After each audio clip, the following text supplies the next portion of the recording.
Muy buenas, familia, y bienvenidos de nuevo al Diario de Kovacs. Bueno, volvemos a las entrevistas y hoy con uno de nuestros autores más universales. A día de hoy lo está petando y hacía mucho tiempo que los que seguís el canal desde hace años sabéis que lo idolatro como autor desde hace mucho tiempo y me hacía mucha ilusión que en algún momento pudiésemos coincidir y pudiese venir a charlar con nosotros.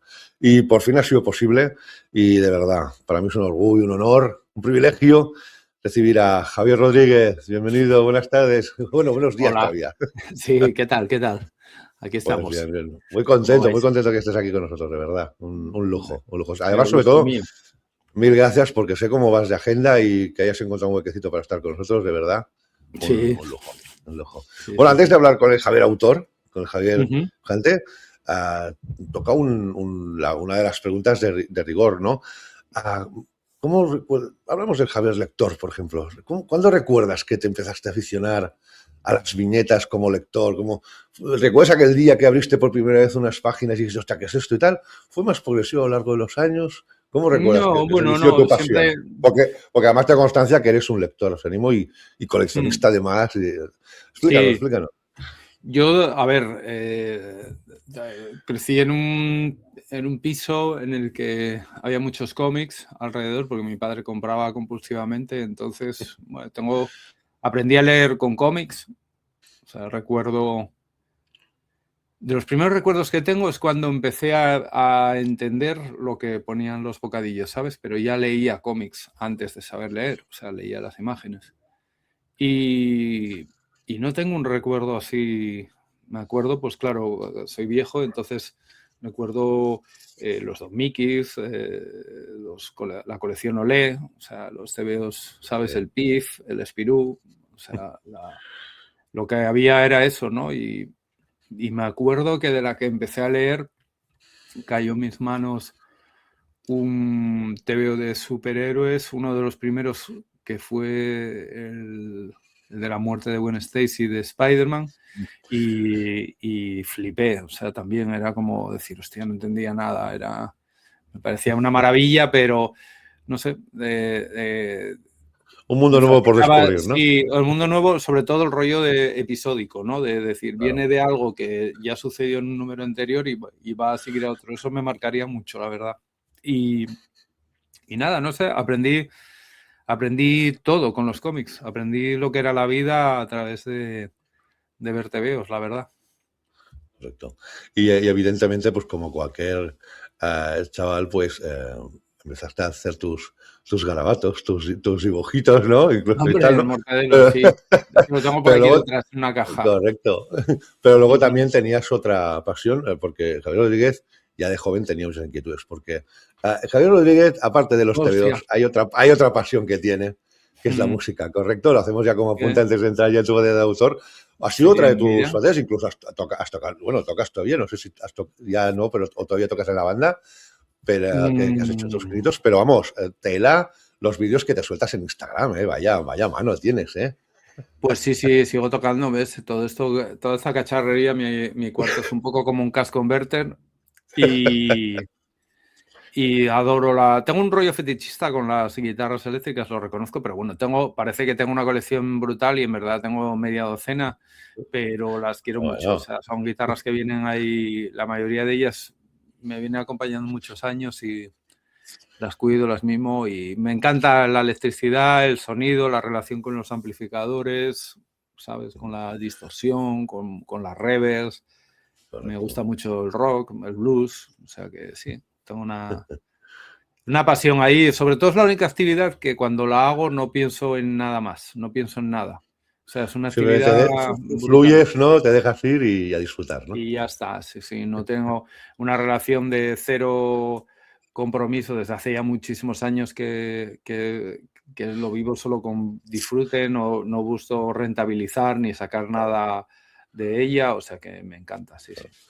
Sí, sí, al contrario que lo que era el dibujo, ¿no? Cuando empezabas a hacer estudios, que así que se ha convertido en tu profesión. Pero si acaso hemos oído ya hablar al Javi lector, ¿no? Porque aparte, como lector, a día de hoy, con tu oficio que conlleva tantas horas, tanta dedicación, etcétera, todavía Mm. encuentras un espacio para leer, para seguir leyendo.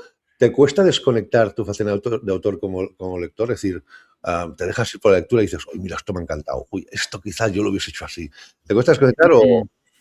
Normalmente hace muchos años que leo, igual sí, más aceptado por el tema profesional de pues, analizando las páginas, viendo qué es lo que funciona o lo que no de cada cómic, pero una de las cosas que me gusta es que a medida que te vas haciendo mayor te das cuenta que también el conocer o incluso el que te falle ya la memoria, te olvides de las cosas y de tal, te hace, en mi caso me hace disfrutar más. O sea, ahí observo en amigos que de repente dicen, es que ya no hay nada como antes, esto no sé qué. Y a mí me pasa un poco al revés, de que me descubro menos vehemente y menos boca chancla y digo, hostia, de joven hablaba mucho por esa cosa, por ese ímpetu juvenil, ¿no?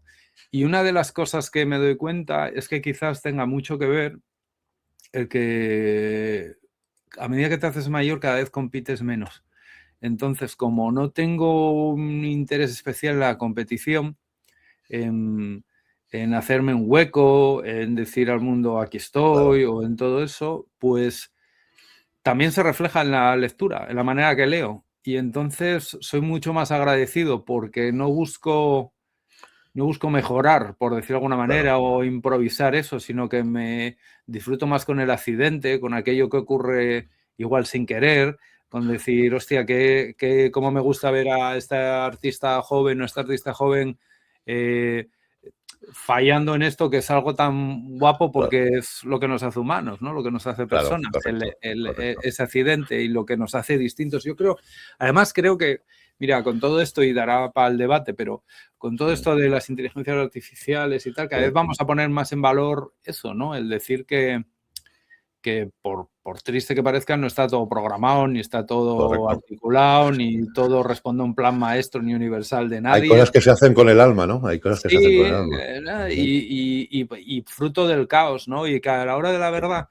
como un poco pusieron en relieve los dadaístas, es la observación la que eleva las cosas a lo que son, a arte, pues depende del observador. Eso tendrá un valor o una cosa para ti y tristemente con los años vas cambiando. De repente cosas que te apelaban o te seducían de joven pues ya te interesan menos y son otras. Y eso mola mucho porque redescubres obras. Yo hay muchísimas obras que pasaba de largo de ellas, que no les prestaba atención y que ahora me fascinan y viceversa. Cosas que yo entendía que eran como la base de todo, ¿no? Y ahora mismo, pues como lector digo, bueno, es que no me lo releería. Sí, no deja de ser un poco como la base de la vida, ¿no? Que según qué edades das más importancia a unas cosas y a medida que vas haciendo años, a otras cosas que no les das importancia para ti son las prioritarias, ¿no? Y aquellas dejan de tener su protagonismo, no dejas de tener un poco de su equivalencia. Pero claro, oímos hablar... Eso es muy guay, ¿eh? Eso es muy guay porque a la hora de la verdad yo creo que es una invitación a que no te aburras, que es lo peor. Correcto. Que te puede pasar como lector, ¿no? Que te aburra algo. O sea, yo reivindico mucho el aburrimiento, pero para pensar, para crear cosas. Pero cuando te quieres entretener, no quieres entretenerte, no que te aburra. Quieres que te estén contando algo, ¿no? O sea, entonces, si usas un objeto como es un cómic para entretenerte, pues que te estimule y que te diga cosas nuevas. Es así. Pues claro, oímos hablar a Javier así porque, a pesar de su juventud, porque todavía es un chaval, bueno, es un gran veterano ya, es un gran veterano. Estoy pensando en mi jubilación. Claro. Imagínate. Pero habla con esa templanza porque ya también, ahora lo oímos hablar así, pero claro, seguro las ha visto de todos los colores, porque lleva ya media vida con ese mundo. Vamos a repasar un poco su trayectoria, a ver si ya fue llegar y besar el santo o se lo ha tenido que currar un montón, que es lo que suele pasar. Venga, vamos con ello.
Madre mía, Javier. qué epicidad. Qué epicidad. Hombre, y me he quedado corto, y me he quedado corto. Joder. Bueno, tenía que ponerte esas imágenes, claro, el inicio, ¿no? ¿Qué recuerdos te vienen cuando ves alguna de esas portadas?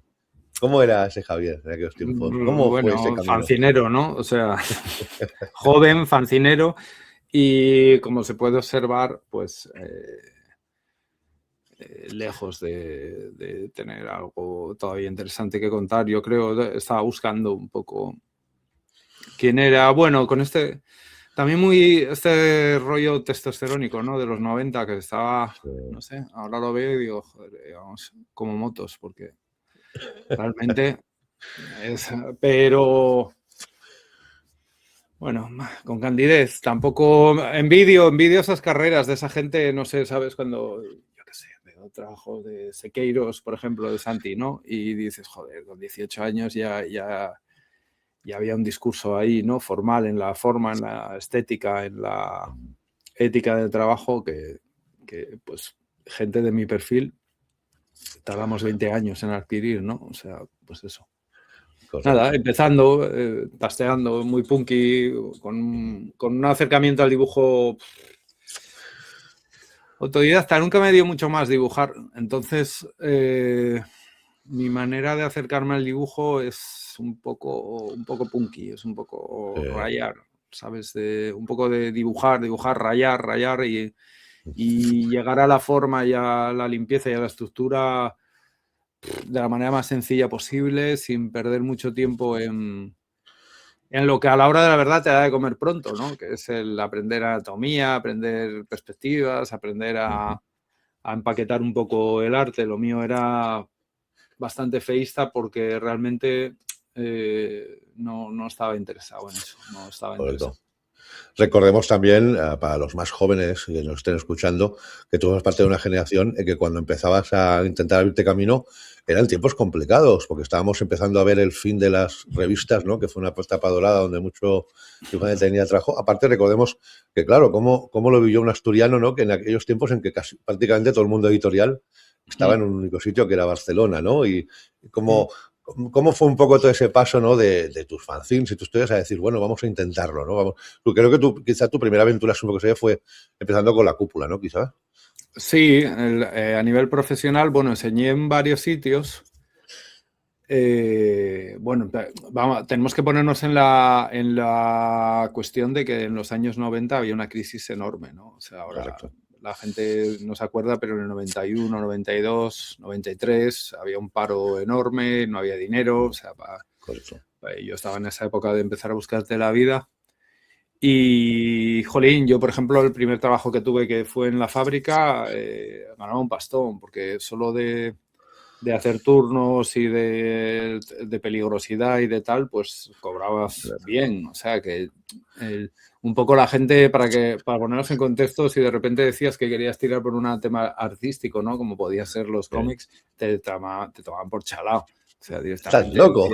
Claro, o sea, sí, con lo que estás ganando un trabajo normal, ¿no? Pero, bueno, yo de formación soy diseñador gráfico, diseñador gráfico de Escuela de Artes, y también hice foto. Y ahí en la Escuela de Artes conocí a Germán García, a Marco Recuero, a Fran, un grupo de gente que hicimos un fanzine que se llamaba Froilán, y como estábamos en la época que estaban irrumpiendo los ordenadores en fotomecánica, pues perpetramos estas aberraciones que veis por aquí de tipografía, esta cual más horrenda, filtros, todo era una novedad para nosotros, pero aprendimos también lo que era una cuatricomía, aprendimos a trabajar con fotolitos, bueno, a base de error, pues sabíamos lo que era la resolución de la imagen, porque nos salían de repente unos píxeles enormes y dijimos, hostia, pues, ¿cómo se quita esto? Lo que es aprender un oficio, vamos. Aprender un oficio metiendo la pata.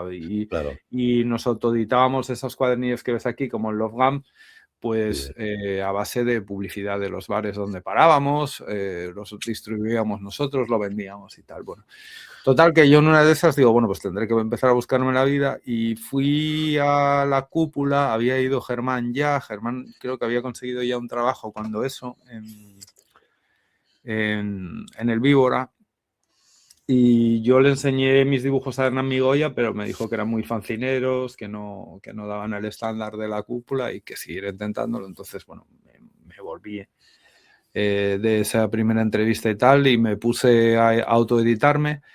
Y coincidió que Planeta Agostini estaba sacando como una serie de comic books, o no me acuerdo muy bien cómo se llamaba aquello, pero eran como unos comic books en blanco y negro también. Estaba todo el mundo editando. A ver, era lo que te decía, ¿no? Que yo ya sabía que muy buena imprenta y, bueno, ahora la verdad, pues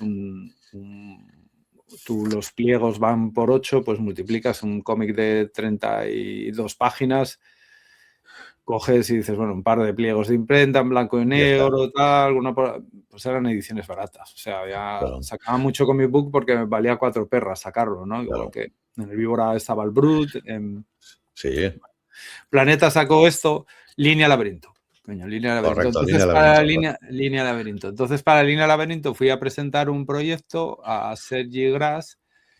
Y en esa visita a Barcelona, en la línea Laberinto, muy amablemente me dijeron que no estaban interesados, pero volví a tomar un café con Migoya y Migoya me dijo, coño, pues esto sí que me gusta, o sea, mejoraste mucho desde la última vez que nos habíamos visto y tal, ¿por qué no pruebas a hacer algo para el Víbora?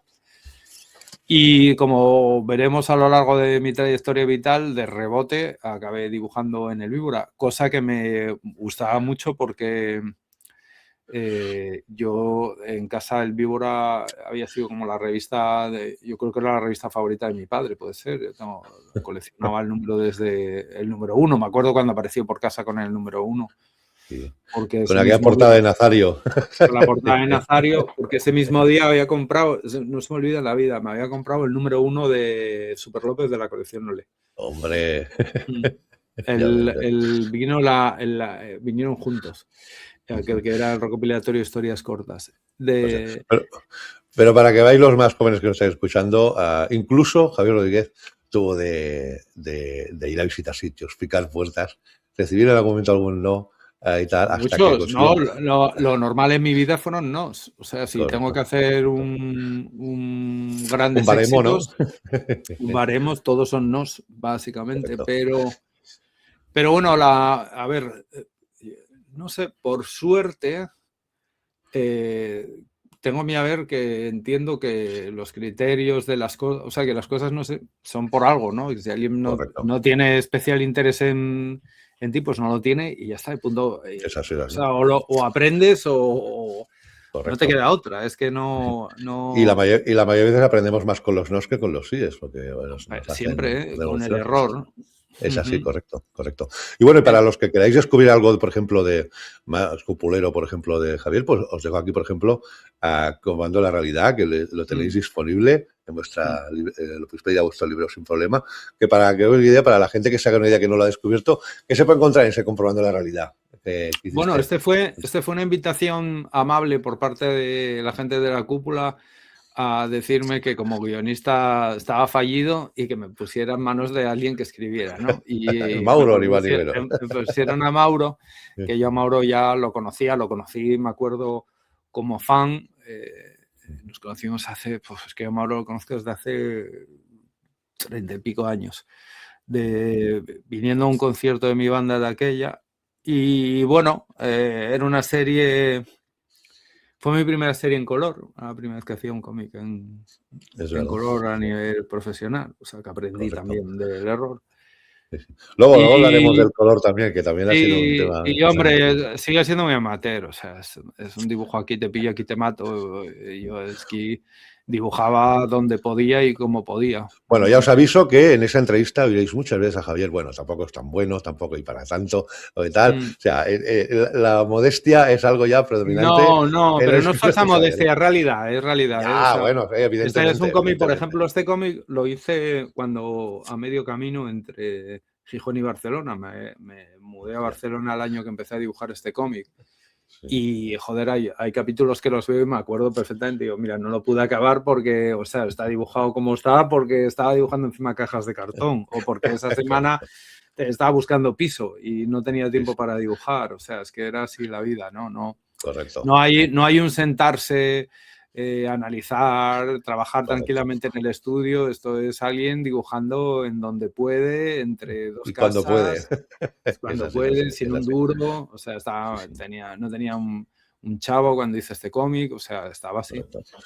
Y aún así no fue el único, los únicas trabas que se encontró por el camino, porque también además, a ver, ahora lo conocéis sobre todo por el mundo superheroico, por el pijameo, como decimos muchos, pero él también al principio también miró mucho para trabajar en lo que era el BDB, o sea, aquí también para eso ese punk rock bar también, muy dinero, Sí, este es pero también, anterior. sí, sí, esto es anterior, esto es anterior.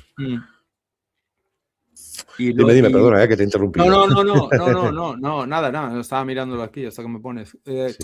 Claro, A mí me entra la esto, nostalgia cuando ves las páginas, me entra la nostalgia. no, de hecho algunas de estas ahora me las está comprando gente porque las tengo por ahí Qué para guay. vender y regalé mogollón. Es que yo le doy, o sea, tiene un valor de decir, bueno, para llegar a donde estoy, tuve que pasar por esto, Correcto, correcto.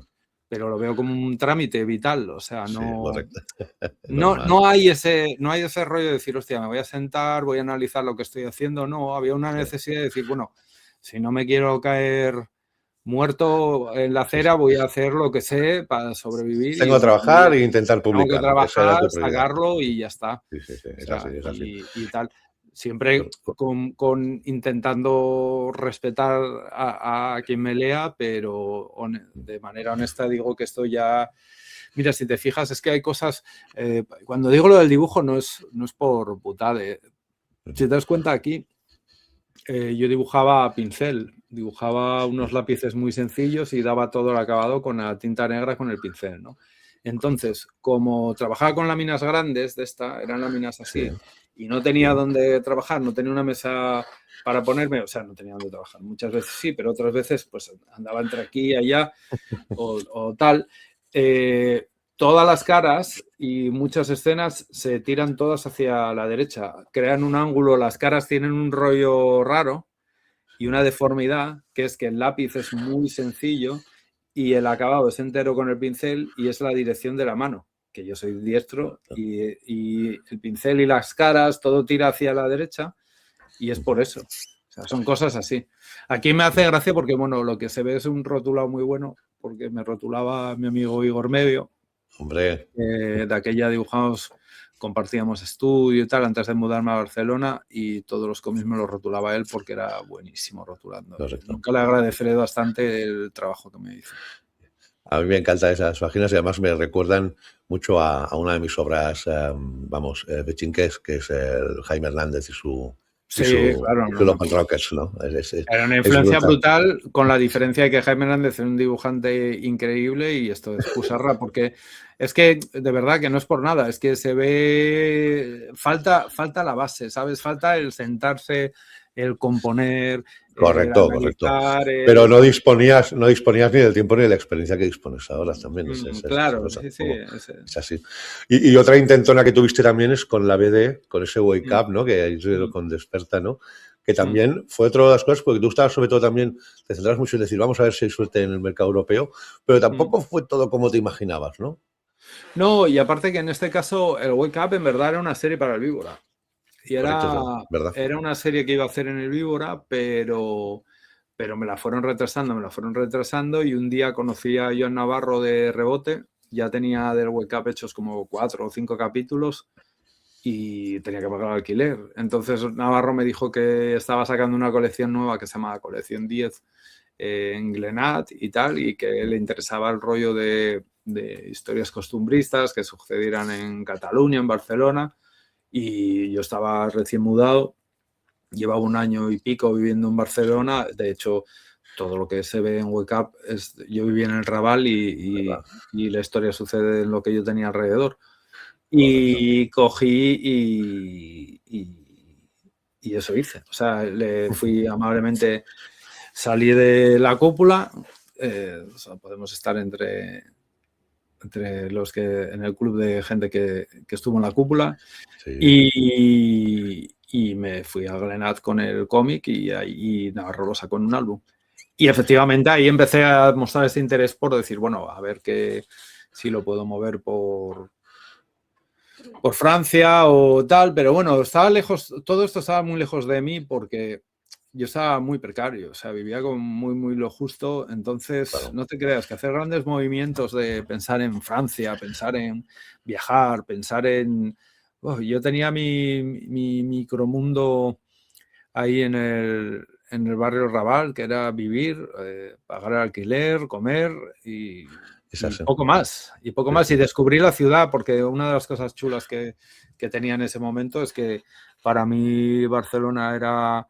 Hombre, había venido en los 90 y tal de visita, pero Sí. de repente vivir el día a día y los rincones. Por ejemplo, este álbum, el Wake Up, lo dibujé prácticamente, está entero dibujado en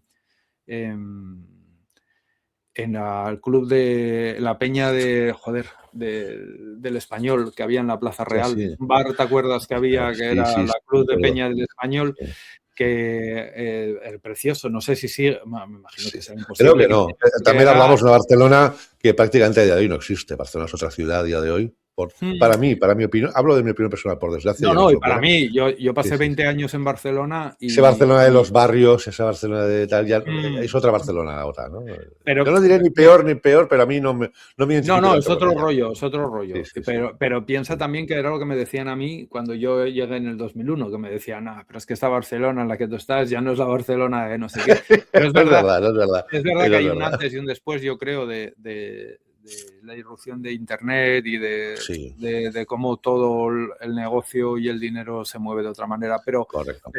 Pero la idea era esa, ¿no? Yo estaba como viviendo la ciudad y en el fondo yo estaba diciendo, bueno, es que la vida son mis vacaciones, así que no necesito nada exótico Correcto. ni tal porque lo tengo alrededor, o sea, todos los días descubro cosas nuevas, era una vida fascinante en ese sentido, entonces Correcto.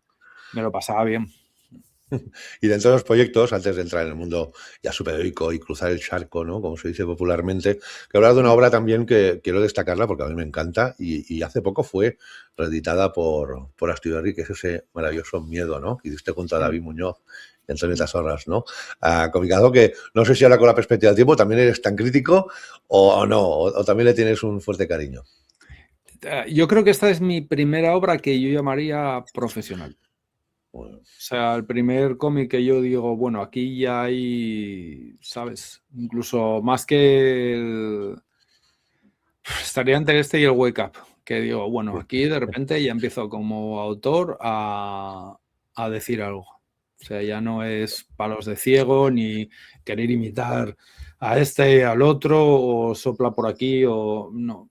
Este es el primer cómic que yo digo, bueno, aquí intento buscar algo. correcto, correcto. Intento Ah, no, buscar una voz, una manera de hacer cómics. a mí me encanta, y además la he reivindicado, incluso ahora cuando salió la nueva edición, un abrazo a descubrir, no os la perdáis. No quiero spoilear mucho Gracias. para quitarle un poco la gracia a la sorpresa de la serie. Pero bueno, durante esos años iba haciendo cosillas. También tengo aquí algún apunte, por ejemplo, de cosas así, cosas, por ejemplo, como de vez en cuando colaboraba con las Aguilés. En el Mr. K, que hizo usted también unas colaboraciones, correcto, durante tiempo. Pero Sí, creo que... Dime, perdona. no, acabo de ver eso de la guía, digo, pero qué es esto? O sea, no. Sí, hacías colaboraciones. El Mr. K sí que le tengo mucho cariño porque el Mr. K fue la primera vez que tuve en muchos años de tener un trabajo como asalariado y bien Correcto. pagado y estar protegido, ¿sabes? Porque en el jueves nos pagaban muy bien Sí. y, bueno, muy bien, por lo menos para mí aquella era maná, venía del No, no, cielo. el Y jueves daba... era una rara avis porque recordemos que habían desaparecido, si no todas las revistas, y Víbora Mm, todavía ha aguantado un poquito, pero la única que mm, aguantó durante largos años mm. fue el jueves, y luego este Mr. K, que era una especie de jueves para una gente, un público más joven, ¿no? Digamos, Sí, por decirlo sí. de alguna manera, Hombre, ¿no? a mí ya me había impactado, cuando empiezo a trabajar con el Víbora, me había impactado la profesionalidad. O sea, yo ya en la cúpula el trato era muy profesional, de repente cobrabas cuando te decían, todos los papeles en orden, tal. Glenat fue más de lo mismo y con el jueves fue ya como la sublimación, porque yo venía de un mundo del asturiano donde te decían, bueno, te pagamos a 90 días y 90 días era una fantasía. O sea, tú cuando Sí, sí, trabajabas en sí, cualquier correcto. cosa creativa aquí, si te hablo a nivel local, olvídate. O sea, era todo, siempre había una firma de alguien. Además, como muchos trabajos eran con subvenciones o tal, hasta que veías un duro. O sea que de repente yo llego a un mundo donde los pagos son cuando se dicen, cuando tal. A mí me parecía, todo lo que era la escena editorial Barcelona me parecía muy profesional, Correcto. pero el tema del jueves era para dar de comer aparte, porque incluso nos daban cesta de Navidad. O sea, era una cosa Correcto. Sí, sí.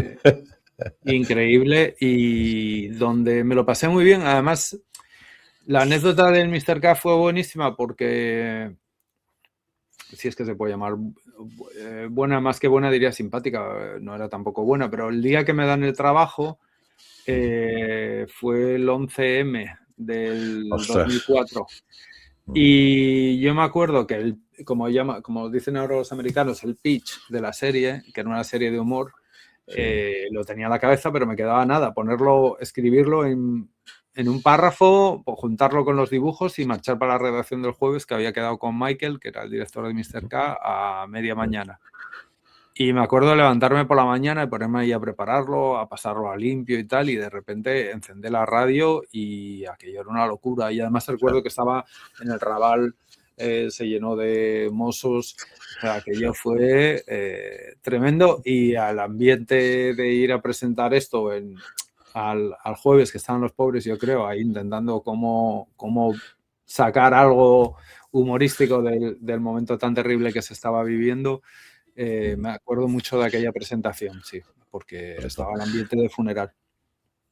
Y así como hubo, durante todo ese paso que estamos viendo, ha habido personas pues muy importantes en esa trayectoria para ir avanzando, hay una persona también que quizá fue también en esos momentos un antes y un después, ¿no? Un compañero que ahora ya también sé que sois grandes amigos, además amigo del canal, que ya pasó también hace un tiempo junto a Munsa, que es Marcos, ¿no? Ah, sí. Ahí fue un poco uno de los antes y después, ¿no? No, Marcos es la clave para mí, le debo mi carrera. Marcos, la cuestión fue que él empieza a trabajar para Estados Unidos, tiene una serie en marcha que se llama Batgirl Year One para DC Comics, y decide que el color que hay en los cómics mainstream en ese momento no le mola, que le gustaría algo más colorido, con más personalidad y tal, y piensa en mí. De repente dice, oye, tú que estás haciendo esos colores en Wake Up y tal, y bueno, yo creo que de una manera totalmente irresponsable me recomienda a su editor, hago unas pruebas y ahí que me pongo a colorear. Para que te hagas una idea, yo de aquella coloreaba tenía un iMac de estos, de los que eran de colores, que era como una burbuja. Sí. ¿Sabes? Una pantalla de me acuerdo. 13 pulgadas y lo que es la pantalla de un iPad, curioso, ¿no? Ahora, y con un ratón de aquellos redondos coloreaba, o sea, coloreé todo el Batgirl con ratón.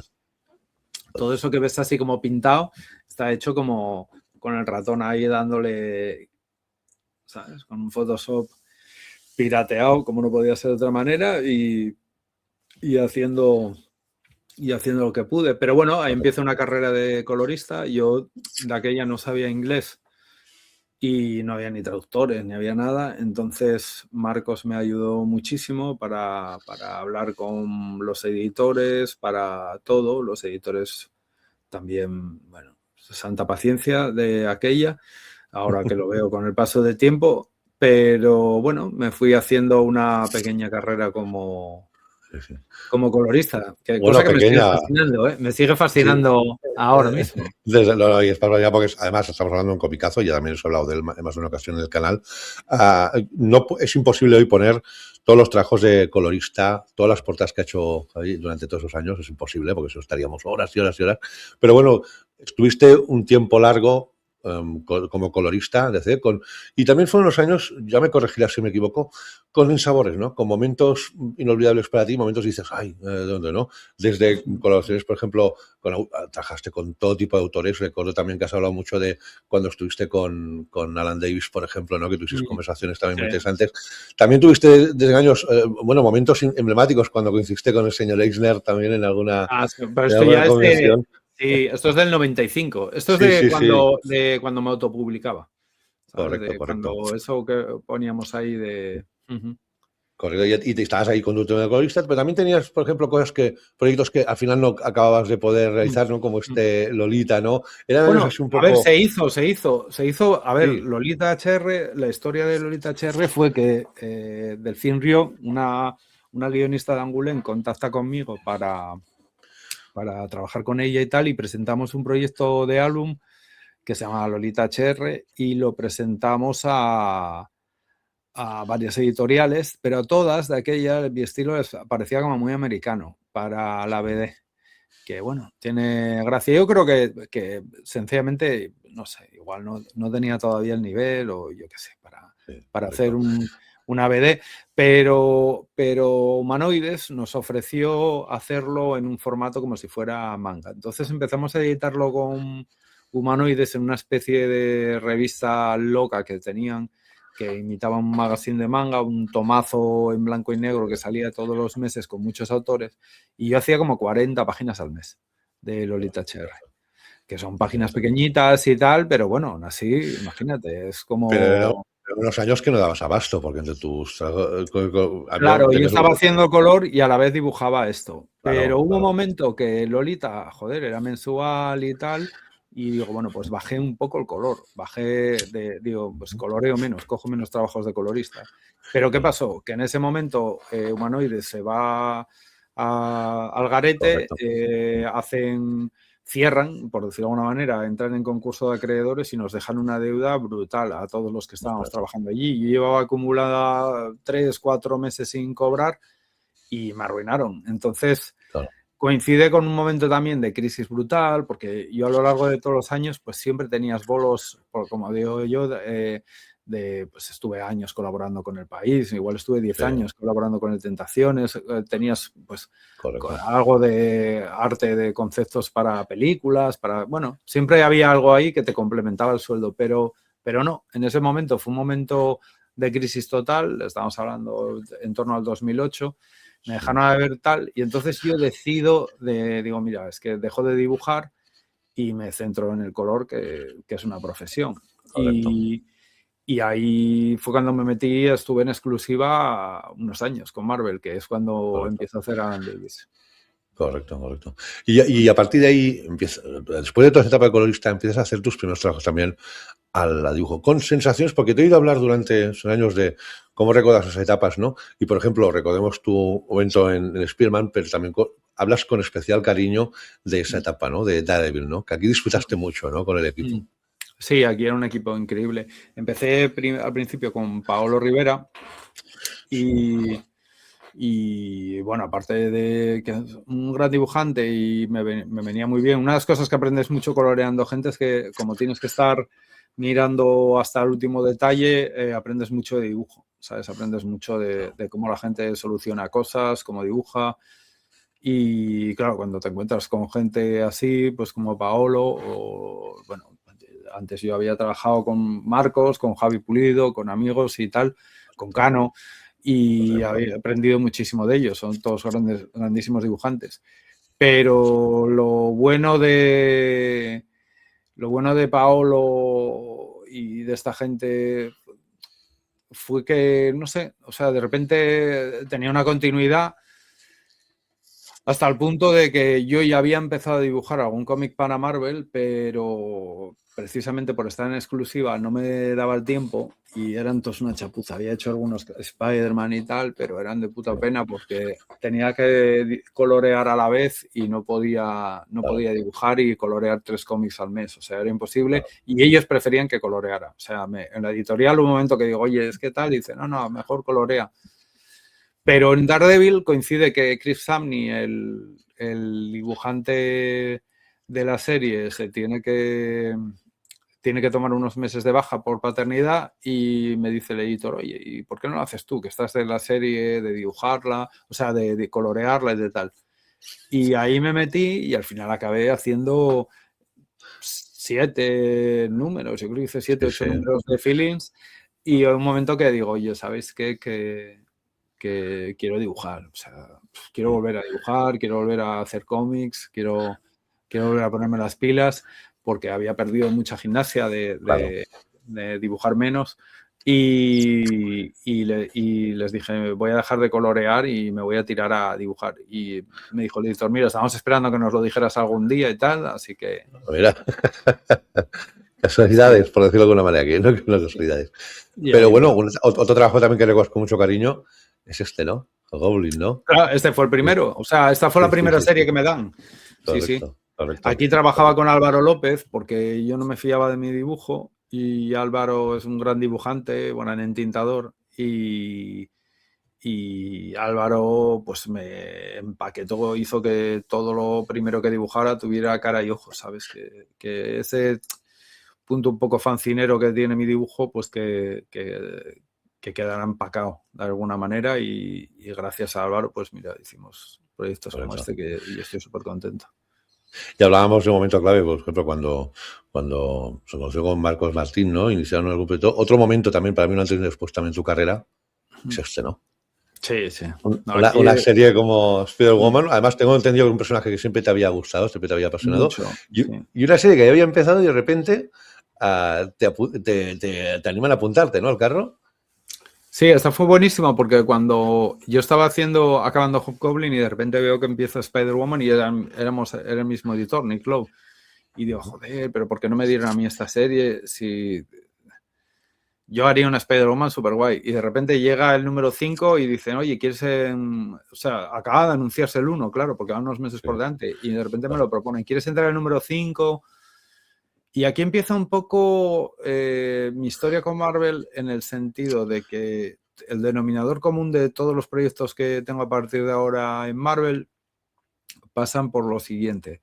¿Te apetece hacer tal personaje? Y digo, hostia, qué guay, sí, sí, siempre se me ocurrió. Dice, bueno, pero...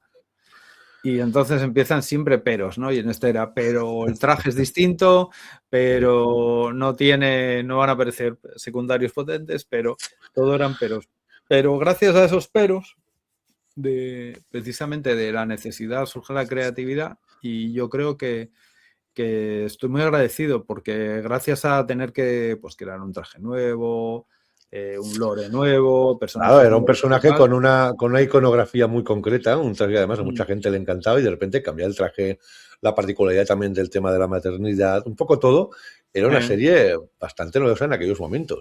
Sí, el problema de fondo de todo esto es que nosotros no, la parte, bueno, yo por supuesto, yo aquí ya empiezo a estudiar inglés fuerte, ¿eh? O sea, Sí, ¿no? comentaba antes que no sabía inglés, cuando empiezo a trabajar ya en Estados Unidos directamente me meto en una academia fuerte con el inglés y una de las cosas que me doy cuenta es que necesito ir recuperando control sobre los cómics. Y una putada que teníamos aquí es que pues de repente había un fill-in, de repente la colección se cancelaba, de repente había un evento que metían otro equipo de dibujantes en medio y no podíamos desarrollar cosas que queríamos hacer. En el mismo número 1 de cuando ella está embarazada y tal, que fue una idea de Dennis Hopeless, el guionista, Sí. aprovechando un evento de Marvel en el que había como todos los personajes pegaban 8 meses, se pasaban 8 meses desaparecidos y aparecían 8 meses después en el futuro, dice, hostia, pues voy a jugar con el tema del embarazo, ¿no?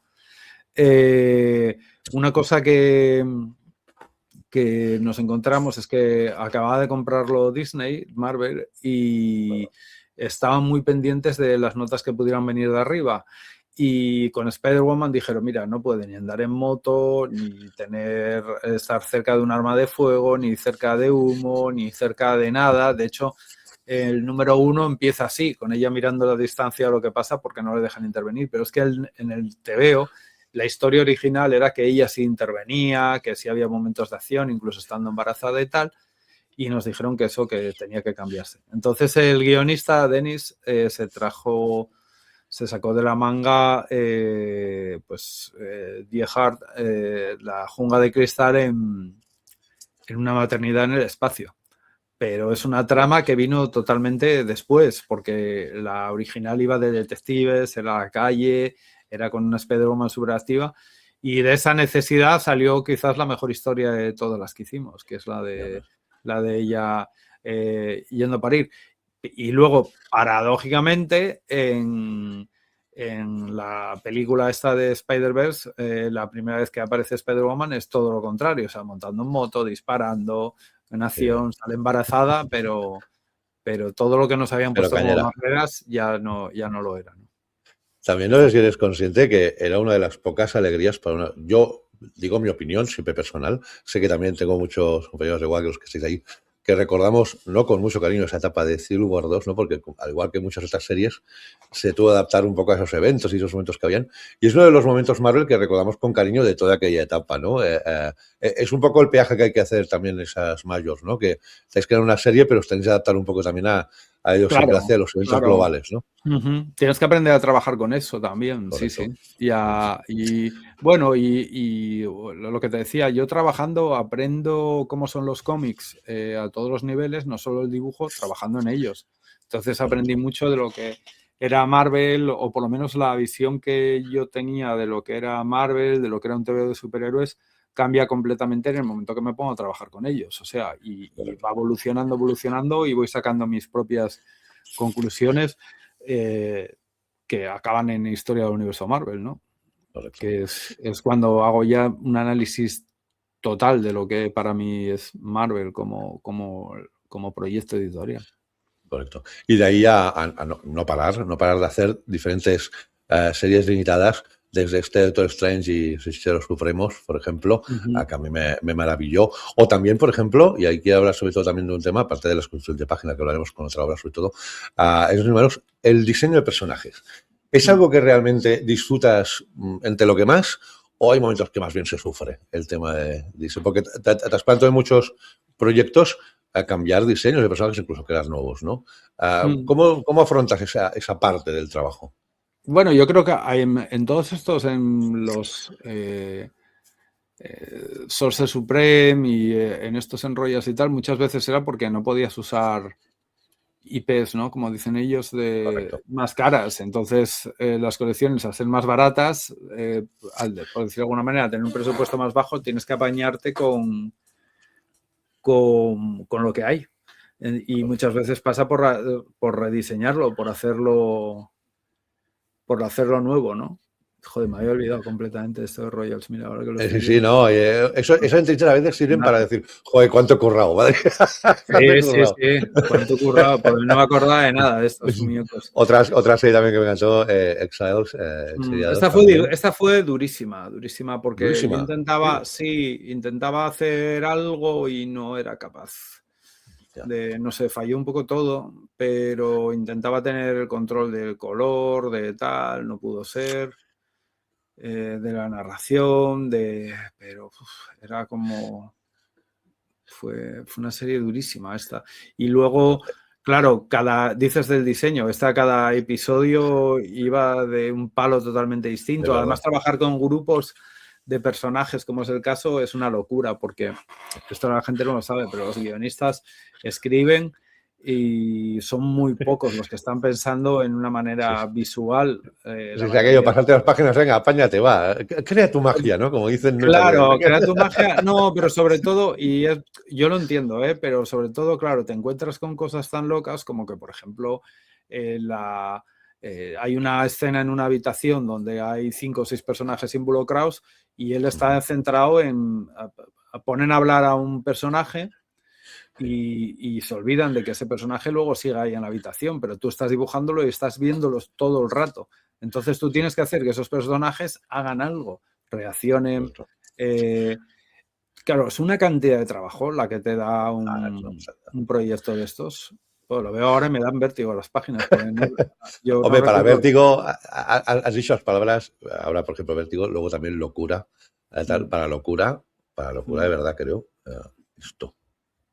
Claro, ¿cómo te plantean un desafío como este? Decir, mira, vamos a hacer la historia del universo Marvel en 6 números. A ver, viniendo de Marvel, pues un poco, pues venga, vamos, ¿no? Pero ¿no te dio un poco de vértigo cuando te plantearon el proyecto? ¿O pensaste solo en la ilusión que te hacía? Yo me hizo ilusión porque era una manera de demostrar que podía dibujar todos los personajes de Marvel, ¿sabes? Porque venía con una de las cosas que pasa también con los editores americanos es que tienes como que enseñarles que eres capaz de hacerlo, ¿no? O sea, Claro. yo desde mi punto de vista veo los cómics como una globalidad y sencillamente yo de mi visión de algo me contratan para ello y ya está, ¿no? Pero tienes que convencer y decir, hostia, sabes dibujar al Capitán América, pero tú que vienes de hacer Mr. K, sabes hacer al Doctor Muerte o... Y yo digo que sí a todo. Luego, claro, me pongo a trabajar y me doy cuenta de que igual no, que no lo sabía, pero que es la manera de aprenderlo, ¿no? Haciéndolo. Y así fue. El proyecto este es curioso porque el planteamiento era que era la historia del universo Marvel, no la historia de la Marvel, ni la historia de sus personajes, Correcto. ni nada, era la historia del universo. O sea, era como una historia hecha durante años de manera colectiva por cientos de guionistas y dibujantes, aportando sus granitos de arena, sus maneras de pasar el mes a mes, de intentar darle un sentido a todo, cómo eso se ponía en una línea temporal, ¿no? Que empezaba en la creación del universo y llegaba hasta la muerte del mismo. Entonces era ordenarlo todo. Y yo ahí sí que vi rápidamente, digo, bueno, es un tema para hacer algo chulo a nivel gráfico, pero que tenga un sentido narrativo, que no parezca una Wikipedia, ¿sabes? Que no sean solo textos y a la una viñeta. Entonces ellos empezaron pasándome viñetas de escenas famosas y tal, y me decían, construye en torno a esto. Pero yo alguna vez sí que tomé eso de inspiración, pero lo que hice fue al revés. O sea, empecé a leerme los cómics y me daba cuenta y digo, no, pero joder, justo el momento interesante es 10 minutos antes o 10 minutos después de lo que me están poniendo aquí, o 2 números antes está la chicha o lo que a mí me gusta, ¿no? Y luego le metí en mi rollo, mira, está ahora aquí esta de Spider-Man, por ejemplo, Sí, la de, esta brutal. era el origen de Spider-Man, ya está. Y dice, haz un dibujo chulo donde se vea el origen de Spider-Man. Y yo lo pensé y digo, jolín, yo como fan quiero ver también a las criaturas de Ditko, ¿no? Que son los villanos. O sea, pues tiene que salir el Doctor Octopus, tiene que salir... Y hubiera metido muchos más, pero digo, bueno, claro, el tiempo también era el que tenía, ¿eh? O sea, fue una serie que aunque no lo parezca, me tomé mi tiempo, pero era limitado también. Y eso hice. O sea, cogí y Es que añadí. precisamente en esa obra, precisamente, y es un tema que sí quería hablar contigo, es una obra muy diferente al resto, porque como tú dices, no es la historia del universo en sí, Marvel, ni más que de las historias que suceden en ese universo.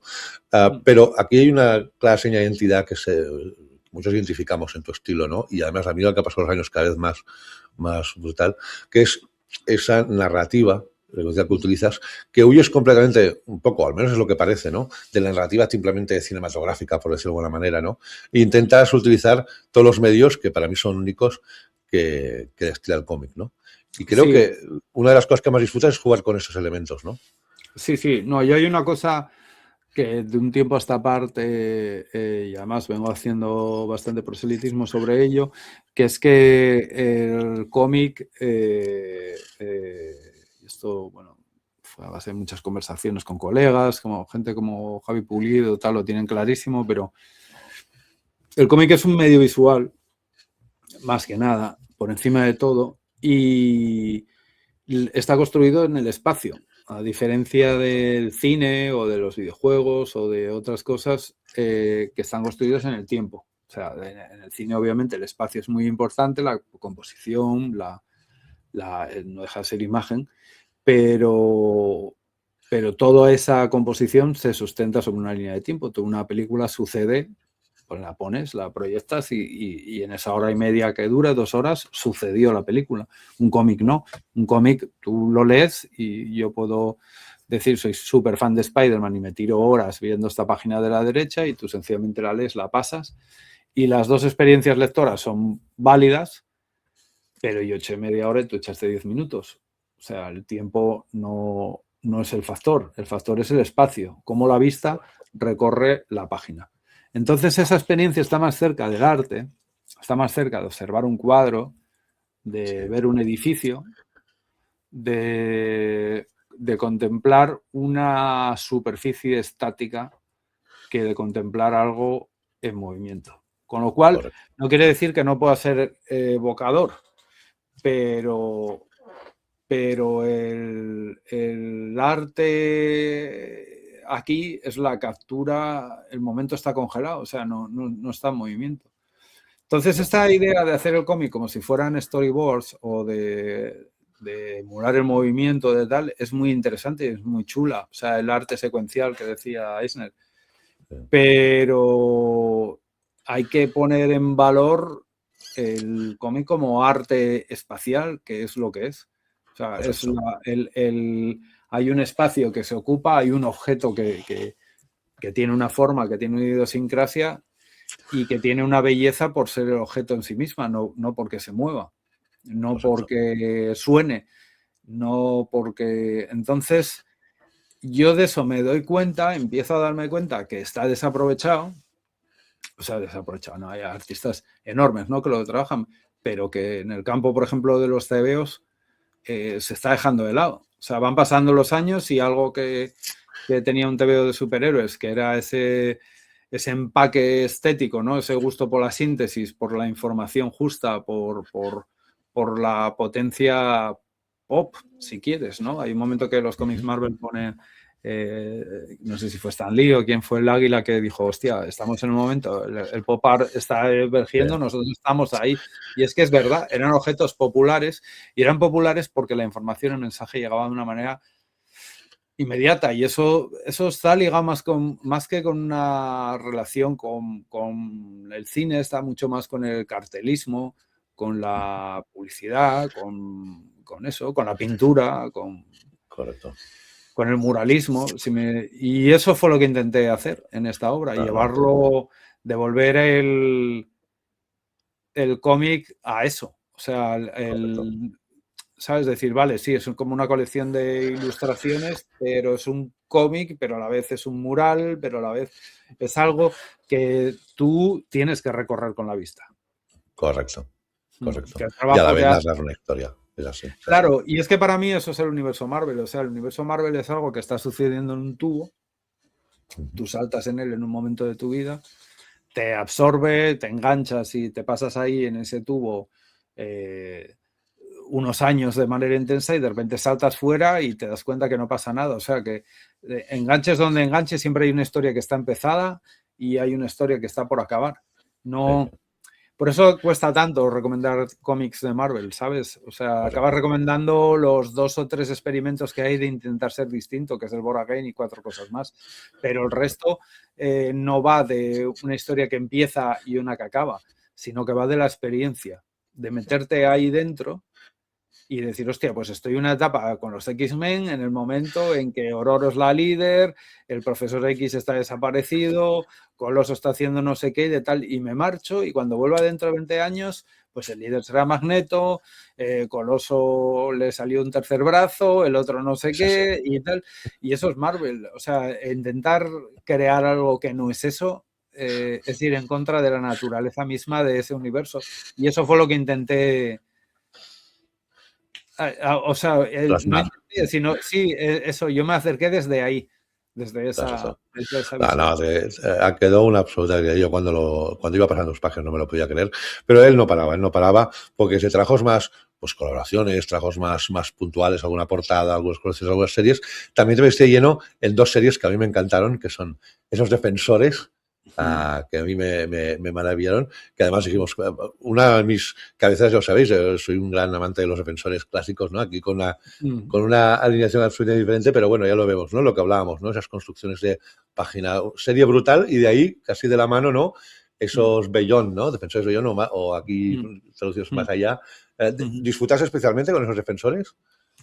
Sí, fue también muchísimo trabajo, porque los grupos de personajes dan muchísimo trabajo, pero luego Ole Ewing es un tío excepcional, me encanta mucho cómo escribe. No sé, había algo ahí muy chulo y que te dejaba muchísimo espacio para experimentar con la página, con la narrativa, con la manera de acercarse a los personajes, y a mí me sirvió un poco para que los editores vieran pues que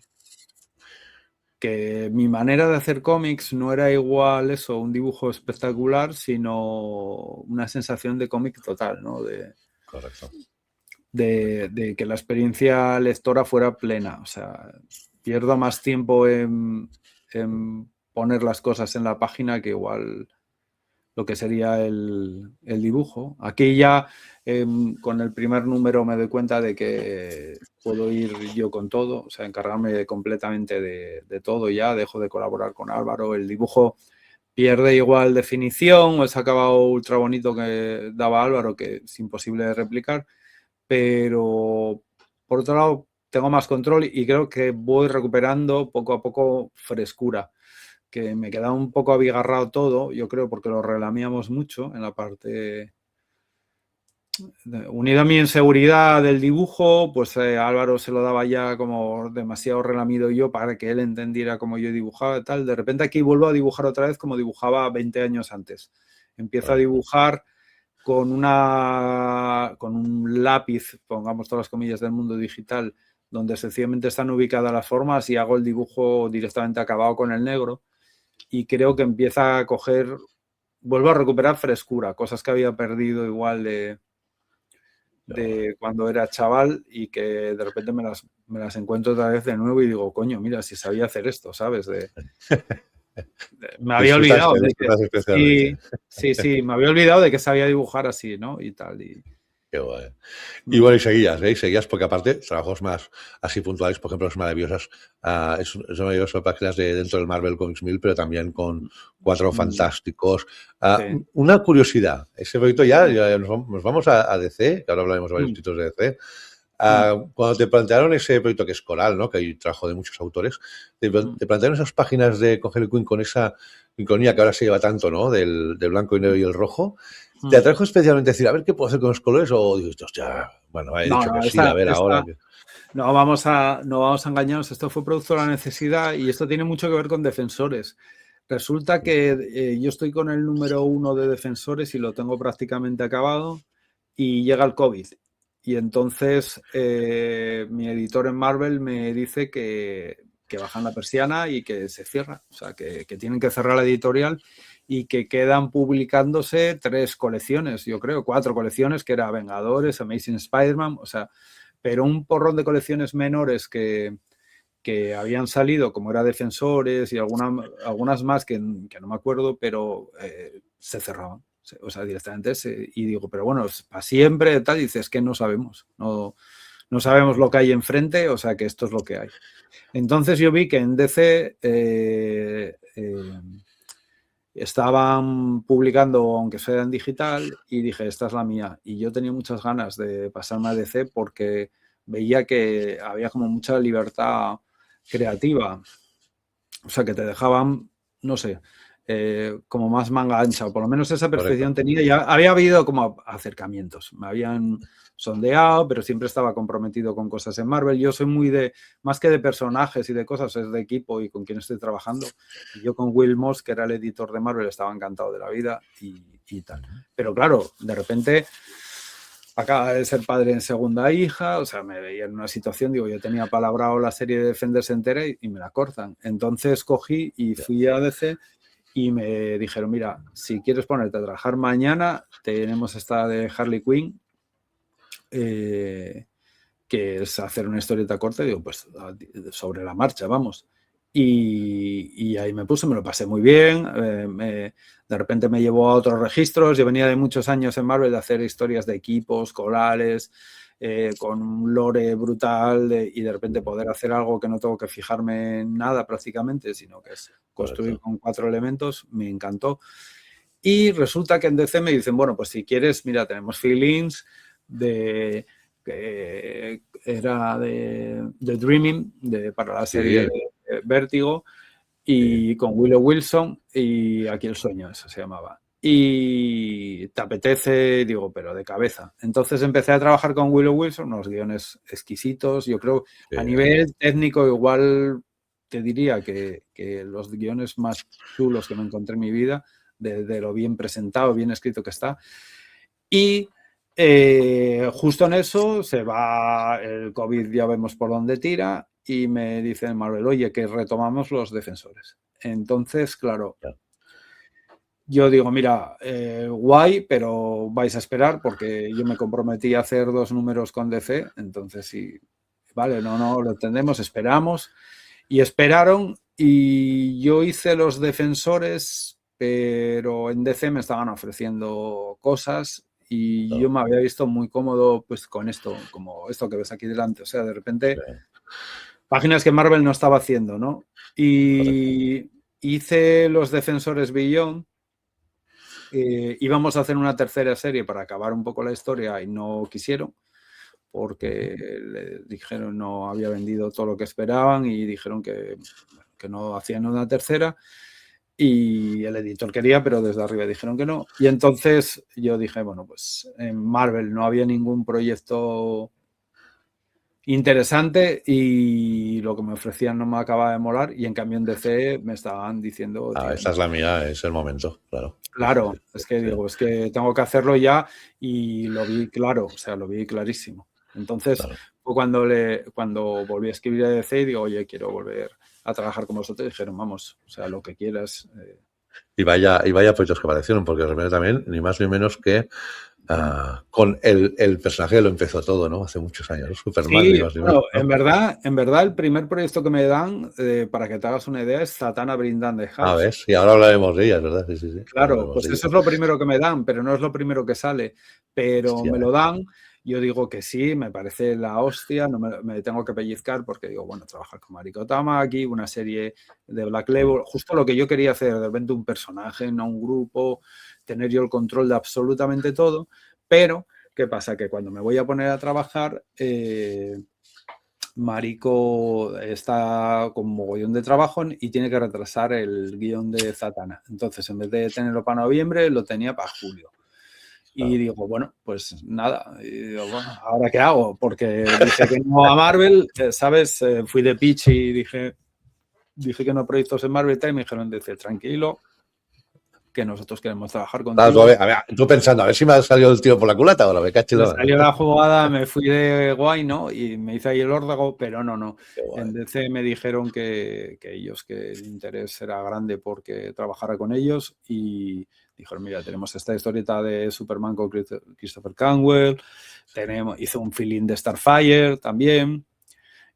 Bueno, y ahora lo portadas veremos también. todo. Sí, En ese trabajo Superman también, y permíteme, porque también es algo, también una señal de identidad muy fuerte tuya, se respira en muchas de tus historias ese aire clásico, ¿no? Ese aire de los cómics clásicos, ¿no?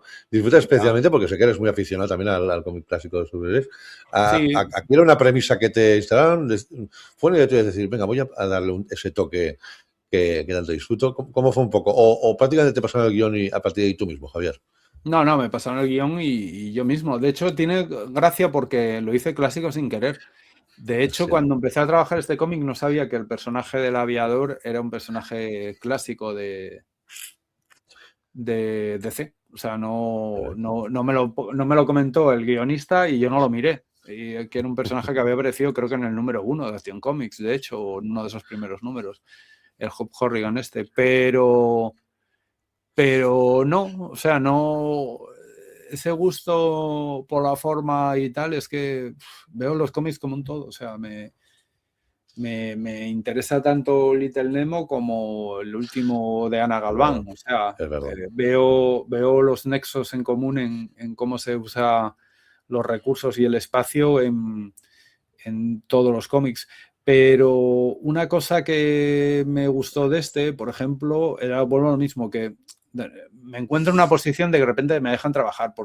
Mira, hay una página ahí de las primeras, de las que pusiste, que él rescata un barco, que esta página le tengo mucho cariño porque en el guión era un pin-up de Superman levantando el barco.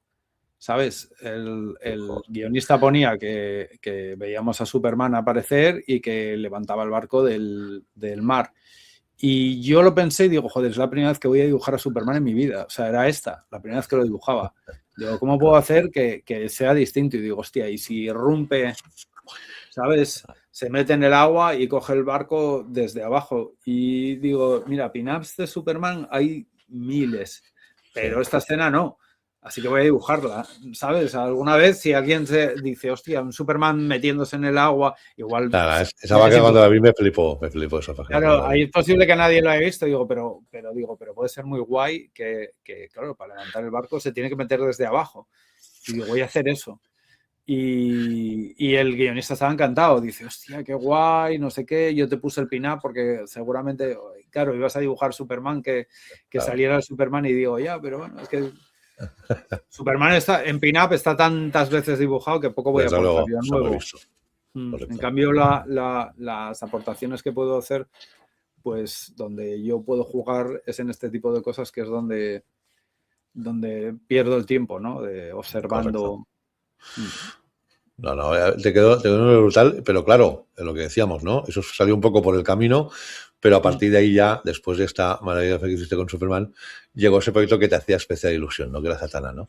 Y además, una obra con un personaje que te permite, lo he dicho también cuando reseñé esa obra, cuando la leí hace ya un tiempo, no, que sin haber leído nada de Zatanna puedes introducirte perfectamente en esa obra y empezar a descubrir personaje, ¿no? Claro. ¿Cómo surgió? Hablaste mucho con Marico sobre cómo plantearlo todo, te dejó ya tú mismo, Javier, adelante.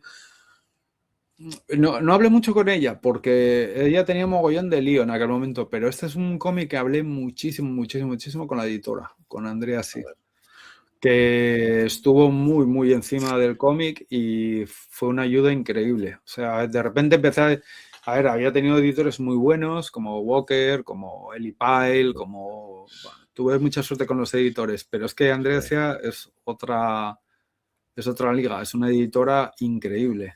Y Andrea sí que ya hablaba con Marico y tal, cogía el teléfono, le pegaba un toco tal, y bueno, Marico me respondía, obvio, también, pero con Andrea fue una fluidez brutal y sobre todo me dejó... O sea, yo tomé muchas decisiones en este cómic de...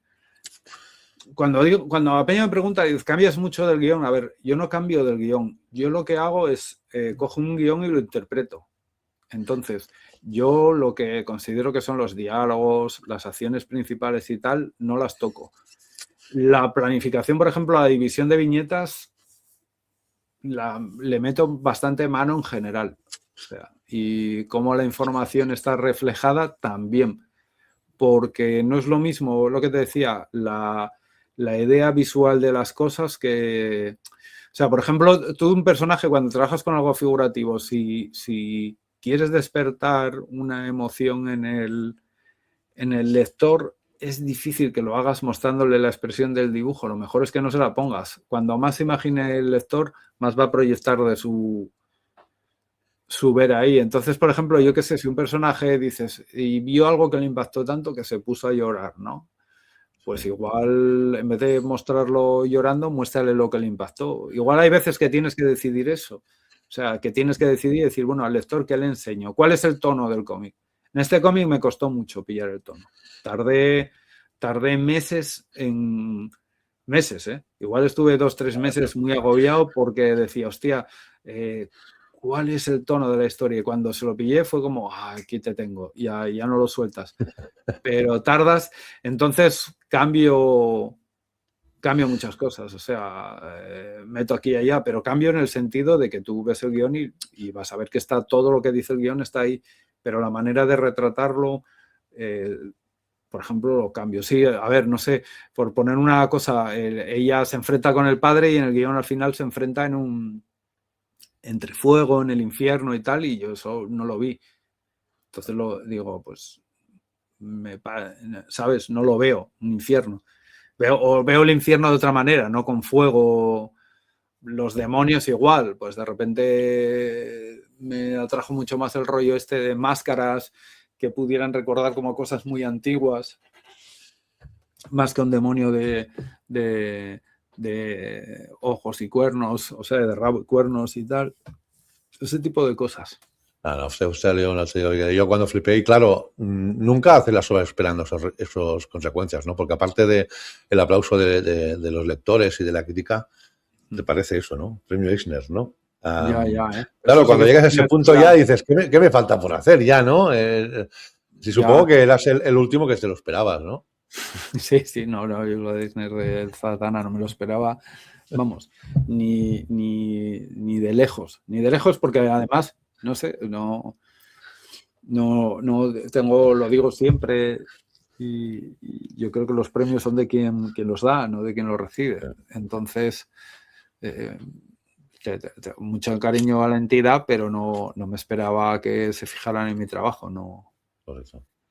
No lo veía. Y aún así, a pesar de también de Zatanna, como he dicho, ¿no? Todo el trabajo de rompedura de cabeza que le causó y tal, siguió trabajando, has hecho un montón también de colaboraciones y trabajos como ese 80 aniversario de Green Arrow, esas portadas, esos son omnibuses preciosas, son portadas brutales.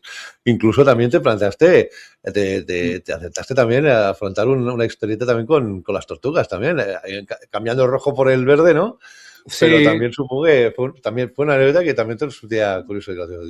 Esta me escribieron y me dijeron, ¿te interesa? Y digo, bueno, me interesa si puedo hacer el guión. Y dijeron, hostia, pues vale, venga, como es una historia corta y tal. Y bueno, hice el guión, es una chorrada, tampoco tiene es un guión, es una anécdota, pero bueno, digo, a ver, como las tortugas ninjas contra la gentrificación, ¿no? Y contra los pisos turísticos, sí. Correcto.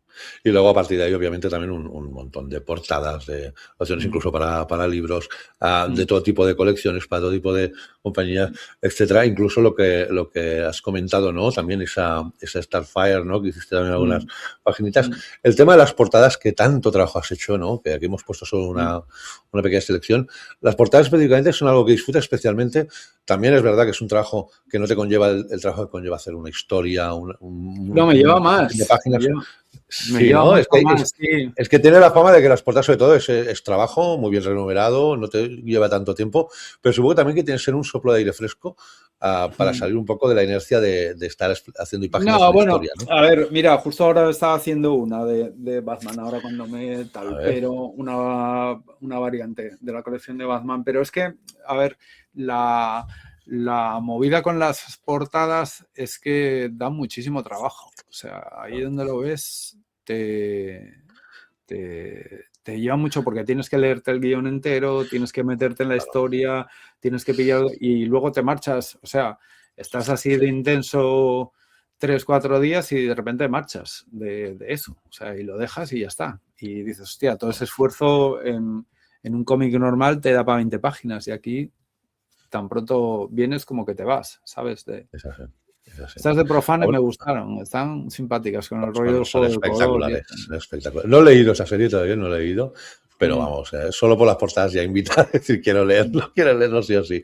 No, y además, siempre lo hemos dicho, que a veces una portada no significa que luego el cómic sea maravilloso, pero para mí es básico para que te atraiga a la hora con la avalancha que hay a día de hoy de oferta, ¿no? Cuando es una portada que te llama la atención es media vida para libros. Sí. Pero habéis visto, es así imposible, digamos, poner todo el trabajo que ha hecho durante estos años, es imposible, pero ahora hay que coger protagonismo a la obra que realmente merece la pena hablar ahora en esos momentos, que es una obra que lo está petando. ¡Ay, ese marciano!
Me viene ahora a la cabeza, además los que seguís el canal ya lo pudisteis ver, ¿no? Es que la grabé toda esa charla que hizo Dennis Cam el año pasado, una de las charlas que hizo de paso las jornadas de Avilés, y sobre todo con la emoción que hablaba cuando hablaba de lo que era trabajar contigo, ¿no?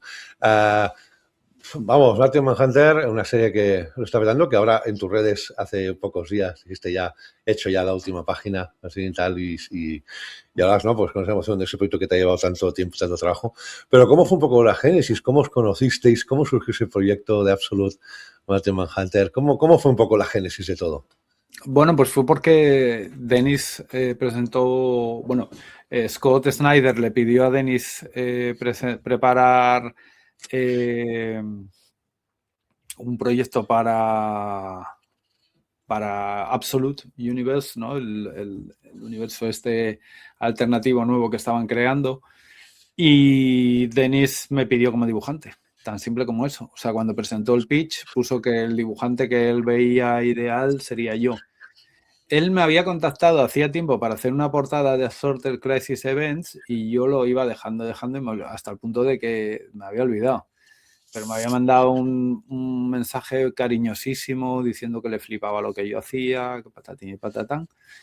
Y así fue. O sea, y Katy Cooper, la editora, me escribió y puso que Dennis me había pedido y que como lo veía, yo estaba acabando Zatanna y dije, déjame leer lo que hace Dennis, a ver, porque sobre la mano el detective marciano era como, bueno, vale, pero venía de una cosa tan sexy en todos los sentidos como era Zatanna, que de repente el detective marciano se me hacía, digo, a ver, y cuando vi el pitch dije, hostia, aquí hay algo potente.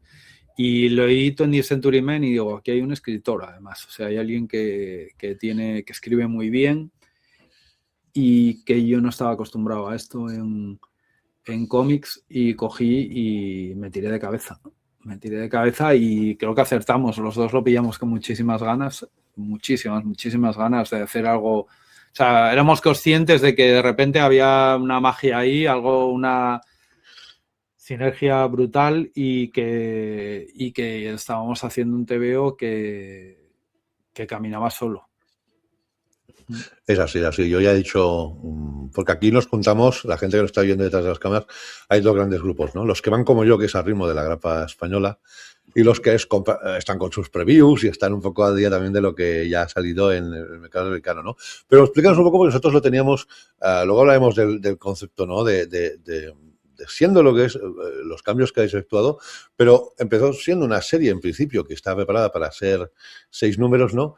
Y se ha convertido en 12, ¿no? ¿Cómo fue el tema? Está claro que fue un éxito y normalmente cuando algo es un éxito, pues obviamente pues sin ir a sacar crédito. ¿Fue algo que os sorprendió a vosotros como autores o ya lo teníais pensado? ¿Cómo fue un poco ese tema?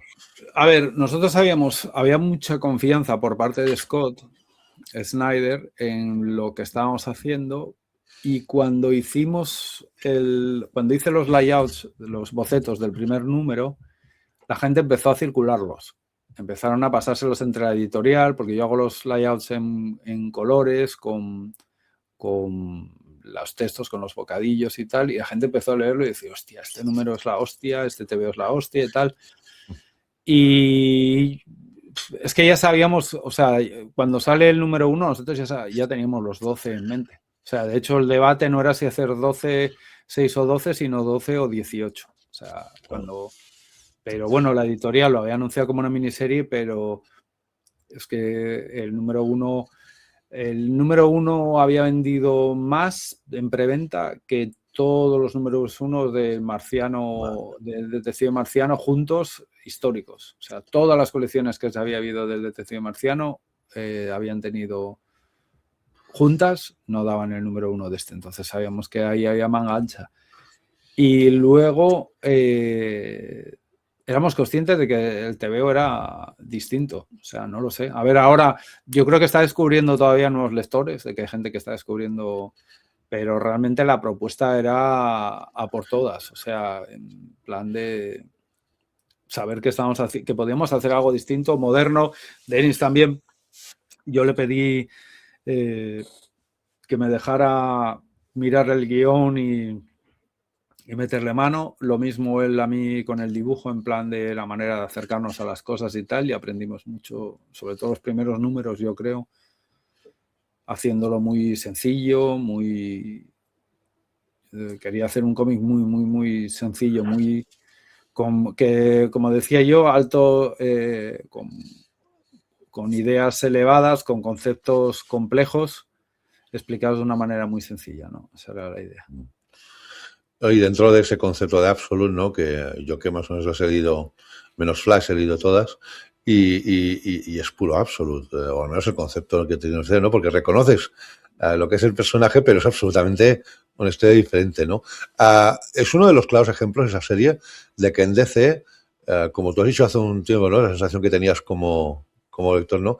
Que estaban dejando, dentro de lo que se puede en una major, ¿no? De esa magnitud, vía libre los autores, ¿no? Hacer realmente series un poco diferentes, ¿no? Aquí la libertad fue brutal, pero brutal. O sea, te diría que es que las únicas cosas que se podían coartar un poco era aquello que no saliera de la línea absoluta, en el sentido... Y aún así, Dennis tiró del cable constantemente, o sea, el pass the limit, ¿no? Que tienen tanto los americanos. Sí. Y él lo hizo, o sea, tiró en ese sentido, y yo digo, y yo vi el órdago, ¿no? ¿Sabes? Como esta página, por ejemplo, de cuando si te escriben un guión, oye, el malo ocupa el sol. Hostia, pues dices, ¿cómo puedo llevar eso de la manera gráfica? Y dices, hostia, pues igual de la manera más gráfica posible, ¿sabes? O sea, yo aquí de repente digo, bueno, es que las referencias del Absolute Mass de Manhunter igual no es Neil Adams y son más Calpurnio. En la manera de entender un cómic, ¿sabes? O está más cerca sí, del Mazzucchelli de Asterios Polyp que del Mazzucchelli de Boragain. O sea, esa es un poco la idea de este cómic. Y donde se te nota también tus largos años también de experiencia como colorista, es el trabajo del color que haces también, ¿eh? Porque también hay muchos momentos de la serie que cambias toda la tabla cromática, ¿no? Con un fin obviamente narrativo. Claro, es que en el pitch estaba eso. Él en el pitch ponía muy claro que teníamos un personaje que básicamente, o por lo menos esa es la lectura que yo hice, que veía el mundo en blanco y negro y de repente, tras tener el accidente con el marciano, empieza a verlo todo de colores.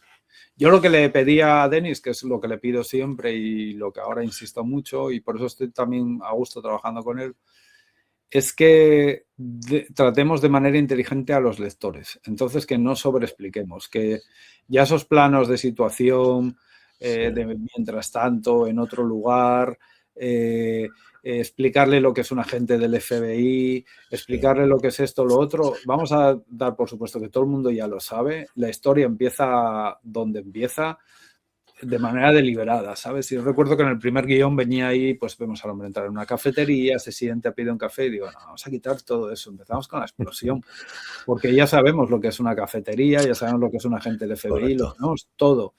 Entonces, mira, y en esta página que estamos viendo ahora, tampoco mi filosofía, yo quería llevarlo a lo que hizo Lars von Trier en Dogville. Quiero decir, Dogville es una tiza pintada en el suelo, esto es una casa. Y entonces, ¿qué necesito de la casa para esta escena? La ventana, un cubo y una mesa, pues eso es lo que te voy a enseñar. Porque la idea de la casa ya la tienes tú, te la dejo para ti, ¿sabes? Y aquí, por ejemplo, la oficina. ¿Qué es la oficina? La ventana, la bandera y donde está el tío sentado. Pues eso es, sí, un debate que se habla mucho a día de hoy en el cómic, en el cine, muchos de la manía que se tiene a día de hoy que para explicar una historia te le tienen de sobreexplicar todo, ¿no? Que te dejan poco margen a que tú mismo interpretes o imagines según qué detalles a tu gusto como lector. Un poco, pues eso, ¿no? Respetar un poco el hecho de que el lector no es tonto y que tiene su propia capacidad para seguir esa historia y luego ir recreándose él esas vacíos que van quedando, ¿no? Y por suerte todavía quedan narradores que necesitarlo. Pero claro, para que la gente se haga una idea, siempre os hago esa pregunta y ahora pensando que nos hablas sobre todo de Sebastián. Claro, eso ha conllevado un tiempo, pero esas grapas que nos leemos nosotros apasionadamente y luego nos releemos en nuestros 15, 20 minutitos, incluso media horita, Sabemos que no todos los días son iguales y que cada mes es un mundo, ¿no? Pero haciendo un poco las cuentas a la lechera, por decirlo de alguna manera, ¿cuánto tiempo le ha llevado a Javier Rodríguez ese proyecto? Pues no sé, yo normalmente la media es cada, te veo, son 6 semanas de trabajo más o menos. Sí, imagínate. Madre son mía. 6 semanas de trabajo cada cómic. Y claro, de cuando te planteé el proyecto a DC y también Denis a lo que ha quedado, tú que eres tan exigente, incluso en mi humilde opinión hasta demasiado, contigo mismo, tengo la conclusión de que es, si no tu mejor trabajo, uno de tus mejores trabajos con diferencia. Es mi mejor trabajo, claro. No, yo siempre digo que mi mejor trabajo es el último, pero claro, sí, este es mi mejor trabajo. Impresionante. Y aún así le pongo peros. O sea, hay la segunda arco yo metería mano en cosas. Bueno, tuvimos que trabajar ya más a contrarreloj, tal, y yo estoy menos contento con este segundo arco, pero bueno, hay gente que incluso me dice Denis, pero si a la gente le gusta más el dibujo, hay gente que le gusta más el dibujo incluso de este segundo arco que el primero.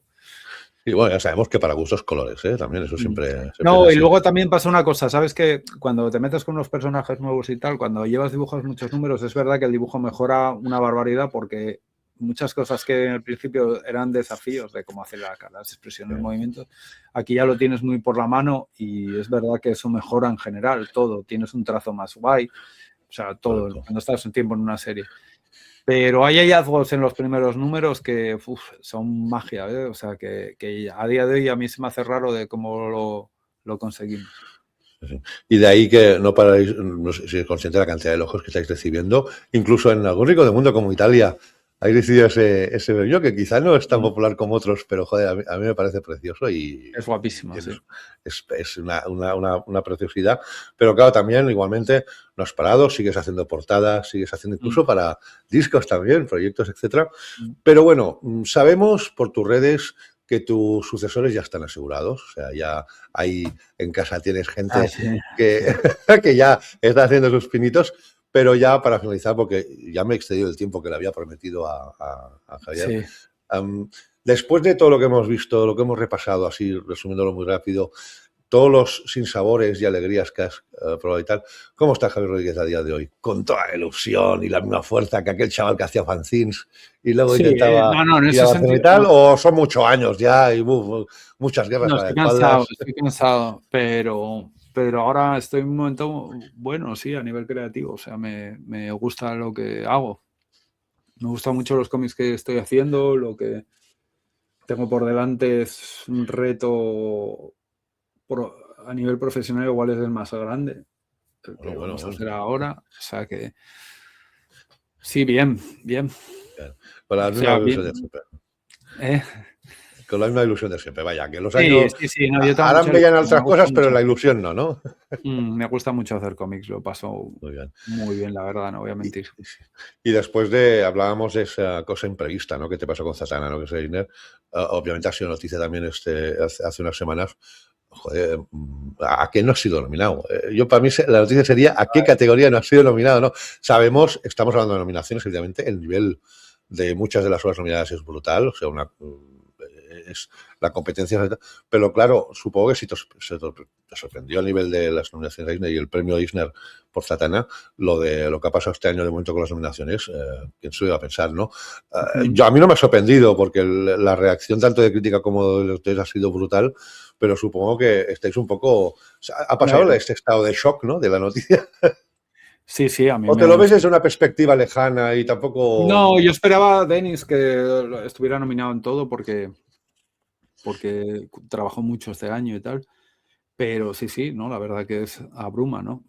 Abruma, no, sí que no lo esperaba y me da mucho pudor, sí, como soy yo para esto, me da mucho aquel, pero bueno, es el reconocimiento, el premio, el momento que te nominen ya está dado, porque la verdad, de hecho mucha gente cree que lo ganaste ya, ¿sabes? Te dicen, hostia, ya tienes otro Eisner más y tal. Digo, no, todavía no se fallaron, pero... No, está muy bien de cara sobre todo a... ¿Sabes la diferencia que tiene tener un premio de estos y no? Que yo no lo había experimentado hasta tenerlo, que ahora la gente te escucha.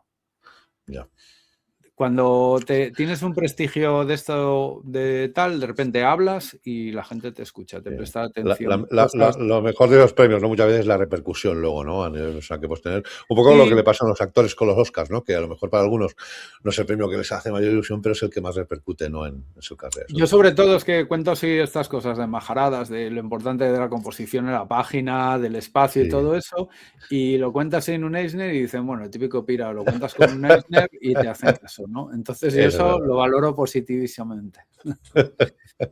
Vamos, Javier, de verdad, te harían 1000 preguntas más, pero te había prometido que no pasaríamos de la 1:15 ni 20 y pasamos de la 1:30.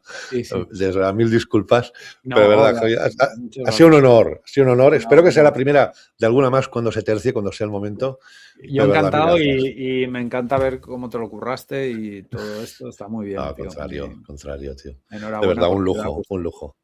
Ojalá cuando toque podamos coincidir en algún eventillo de los próximos meses, que siempre hay alguno de los podemos cruzar y desde luego sigue haciendo páginas, por favor, sigue maravillándonos con tu arte. Es un lujo cada vez que sacas una hora.